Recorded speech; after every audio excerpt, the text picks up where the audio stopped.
Sir Venkata Swamy స్వామి గారు ఏం చేస్తుంటారు సార్? నేను సెక్యూరిటీ గార్డ్గా పనిచేస్తున్నాను. ఓకే సార్, మీది విశాఖ దక్షిణ నియోజకవర్గం అక్కడనే సార్ మా ఇల్లు. సార్ యాక్చువల్గా జగన్మోహన్ రెడ్డి గారు ప్రభుత్వాన్ని 5 సంవత్సరాలు చూశారు కదా, అసలు ఎలా అనిపించింది సార్ మీకు? సార్ ఇంతకంటే కష్టమైన ముఖ్యమంత్రి ఇంత మంచి కష్టకాలం ఎప్పుడు రాకూడదు, రావద్దు కూడా ఉన్న విషయం. తర్వాత ఆయన ఎవరో శనులు బాణం వదిలాడు కదండి, ఏది పాదయాత్రలో. ఆ బాణం ఎందుకు రివర్స్ నీకు గుచ్చుకుంటుంది? అది నీకు తెలియదా?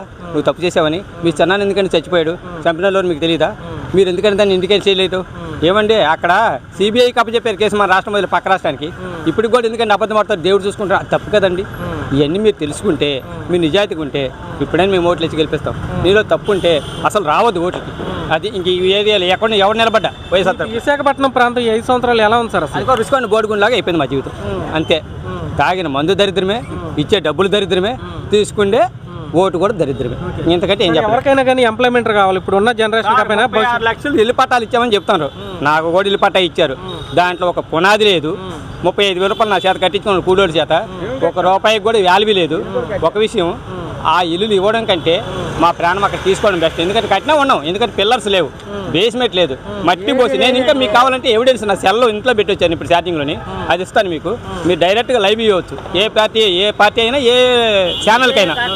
అది మట్టి పోసి పైన సిమెంట్ వేస్తే, గోడలు కడితే ఆ స్లాబ్ కూలిపోతే వర్షాలు వచ్చి ఎవరు చచ్చిపోతారు? మేము చచ్చిపోతామా? నాయకులు చచ్చిపోతారా? మేమే చచ్చిపోతాం. దయచేసి అలాంటి ఇల్లు ఎక్కడా కట్టద్దు. 36 లక్షలు ఇల్లు పట్టాలు ఇచ్చి కట్టే ఇల్లు పిల్లలతో కట్టండి.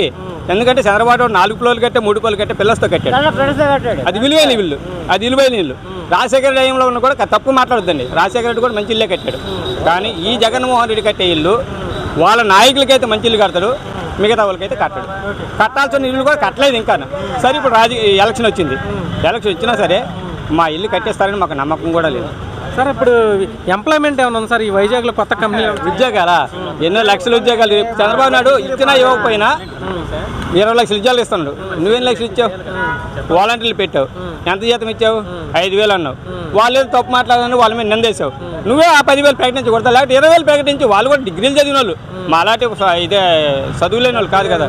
వాళ్ళకి ఉపాధి నువ్వేమండి, నువ్వు ఛాలెంజ్ చేసి ఓపెన్గా చెప్పు 20,000 ఇస్తాను జీతమని. వాళ్ళకి ఇవ్వండి. వాలంటీర్లు మీ దగ్గర కదా పనిచేశారు. చంద్రబాబు నాయుడు కాదు, ఇంకొక పవన్ కళ్యాణ్ కాదు. పవన్ కళ్యాణ్ అసలు పాపం రాజకీయంలో పూర్తిగా లేనే లేడు. అయితే నువ్వు ఇప్పుడు ముఖ్యమంత్రి అయ్యావు, వాలంటీర్లు పెట్టావు, 5,000 జీతం ఇస్తాను. వాళ్ళు డిగ్రీలు చదివిన కుర్రోళ్ళు ఎన్నో లక్షల మందికి ఇచ్చావు. ఆగు, ఎంతో మంది లక్షలకి ఇచ్చావు. సరే వాళ్ళకి ఒక 20,000 జీతం, ఇలాంటి 15,000 ఆయన పోటీ ఇంకో 5,000 పెంచు. అప్పుడు పింఛనీలు ఇచ్చేది అప్పుడు పెంచావు కదా. ఇప్పుడు అలాగే వాలంటీర్లు పెంచండి. వాలంటీర్లు మంచి వాళ్ళండి, వాళ్ళు ఇంటింటికి వచ్చి కష్టం చేస్తున్నారు, వాళ్ళు మంచి సర్వీస్ చేస్తున్నారు. వాళ్ళని తప్పు ఎవరు పట్టదు, ఏ రాజకీయం పట్టదు, ఏ పార్టీ పట్టదు. వాళ్ళకు నువ్వు జీతం పెంచి వాళ్ళు చదివిన చదువుకి, వాళ్ళ డిగ్రీకి నువ్వు వాల్యూ ఇచ్చేయి. అంటే ఇప్పుడు ఇక్కడ రిషికొండకు గుండు కొట్టడం, ప్రకృతి సంపదను దోచేయడం, ఎర్రమట్టి దెబ్బలు యాక్చువల్గా ఇక్కడ హెరిటేజ్ సైట్లు అవి, వాటిని కూడా దోచేశారంటున్నారు. మీకు ఎలా అనిపించింది? చాలా పాపం సార్ అలాంటి పనులు. చెట్లు నరికేయడం నీ కోసము, నీ స్వార్థం కోసము, నీ మీటింగ్ కోసం చెట్లు నరికడం అయ్యింది తప్పు. మీ నాయన చేశాడు కదా, అదే రాజకీయం, అదే పాదయాత్ర, అదే మీటింగ్లో. ఆయన ఎక్కడేం తప్పు చేయలేదే. చనిపోయాడు మహానుభావు. ఎక్కడ 2 సార్లు దండం పెడతాను రాజశేఖర గారికి. ఎందుకంటే మేము ఆయనకంటే చిన్నవాళ్ళమే. నువ్వు ఆ బాటలో నడువు తప్ప తప్పు బాటలో నడవద్దు. మంచోడు. మీ విశాఖపట్నానికి ఉన్న సమస్యలు తీర్చాలంటే ఈ పార్లమెంట్ పరిధిలో సాఫ్ట్వేర్ కంపెనీలు రావాలి. నిరుద్యోగ భవిష్యత్తు మేము ఎలాగ చదువుకోలేదు, ముసలివాళ్ళం అయిపోయాం. కుర్రోళ్ళకి మంచి భవిష్యత్తు ఇవ్వండి. ఎందుకు సత్యం కంప్యూటర్ కానీ తగిలిశారు? ఎక్కడున్నాయి అసలు? కంప్యూటర్ సిస్టమ్ ఏమన్నా వచ్చిందా? నిరుద్యోగ భవిష్యత్తు ఏమైనా బాగు చేసావా? బటన్ నొక్కాను, డబ్బులు వేసింది. ఎవరికండి వేసావు? ఎవరికి వేసావు? ఎంతమందికి వచ్చాయి? మాకైతే ఏమీ లేదు. సరే ఒక విషయం, నీవు మళ్ళీ రావాలని కోరుకుంటే చేసే ఉపాధి నెంబర్ 1 చెయ్యి. నువ్వే దేవులా పూజిస్తావు. ఎందుకంటే ఏం చెప్పలేదు జగన్మోహన్ రెడ్డికి ఈ డైలాగ్. ఎందుకంటే చంద్రబాబు నాయుడికి పవన్ కళ్యాణ్ కాదు.